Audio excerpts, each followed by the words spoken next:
Hi, welcome to Music 260. This is a class for future elementary teachers and preschool teachers that might be teaching music. And I'm grateful to have you in my class this semester. Obviously, this is an online course and this is going to be interesting. I haven't videotaped myself teaching a lot, and so this is eye-opening for me, and it will be for you too. And I'll tell you, one of the best teachers is us watching ourselves teach. So I hope that you'll be able to appreciate these videos, and I'm going to try and keep these short and sweet, but keep in mind as I do these videos, they are intended for you. I am not going to be teaching children too much. There will be a couple of videos that I do use children, but for the most part this is just going to be ideas and helpful tips for you as a teacher. And obviously I'll be showing you some things that you can do with your students, but I don't have a class in front of me, so if you want to do this along with me, that's great, but I don't have anybody here with me. So we're going to start out.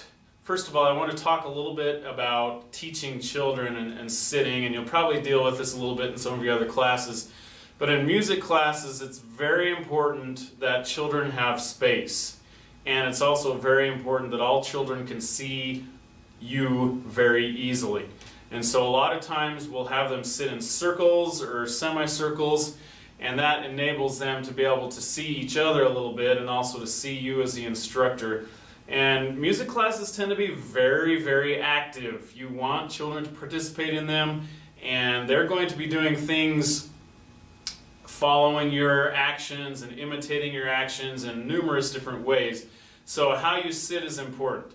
And sitting is kind of key. It's very rare that I see a music teacher standing up and talking to children. Number one, most of the time we don't use chairs. Almost always students will sit on the floor for music classes. And so you want to be down at their level as much as possible. And I'm sitting probably higher than I would like to sit too. Most of the time I want to get down in crisscross applesauce with them. But as I get older, that's harder to do, so I like to sit on chairs. But being a little bit above them is fine because that enables them to see you better. And it also enables you to have a little bit better view of what they're doing.